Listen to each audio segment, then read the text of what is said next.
എന്ത് വെച്ചാ ചെയ്യാൻ പോകുന്നത്? Simple sausage fry. Simple sausage fry നമുക്ക് നോക്കാം. 1 സ്പൂൺ ജിഞ്ചർ ഗാർലിക് പേസ്റ്റ്, ഇച്ചിരി ഗരം മസാല, ഇച്ചിരി മഞ്ഞൾപ്പൊടി, അതിൻ്റെ കൂടെ തന്നെ ഇച്ചിരി മുളക് പൊടിയും കൂടി.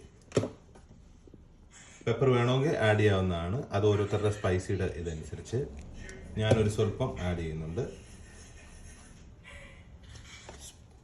പിന്നീട് സോൾട്ട് ആവശ്യത്തിന്, അതേപോലെ തന്നെ ഒരു 3-4 ഡ്രോപ്സ് ഓഫ് സോയാ സോസ്, ഫൈനലായിട്ട് കുറച്ച് cornflour. Final ingredient squeeze of lemon. ഇത് ഒരു 10 മിനിറ്റ്സ് റെസ്റ്റ് ചെയ്യുക. പാനിൽ കുറച്ച് ഓയിൽ എടുക്കുക, ചെറുതായിട്ട് ചോപ്പ് ചെയ്ത് വെക്കുന്ന ഗോൾഡൻ ബ്രൗൺ കളറാകുമ്പോൾ നമുക്ക് എടുക്കാവുന്നതാണ്. ഫൈനലായിട്ട് ഒരു 2 പച്ചമുളക് നെടുകെ കീറിയതും കൂടി ഇതിനകത്ത് ആഡ് ചെയ്താൽ മതി. സിമ്പിൾ. അപ്പം നമ്മുടെ പ്രിപ്പയർ ചെയ്തേക്കുന്ന സോസേജ് റെഡി ആയിട്ടുണ്ട്. ഇത് തന്നെ പോലെ തന്നെ നമ്മുടെ കോവയ്ക്ക വെച്ച് ഇതേപോലെ ഒരു ഫ്രൈ ചെയ്യാൻ പറ്റും. കോവയ്ക്ക ആകുമ്പോഴത്തേക്കും സൂപ്പർ ടേസ്റ്റാണ്. അതിൻ്റെ ഒരു റെസിപ്പി ആയിട്ട് ഞാൻ പിന്നീട് കാണാം.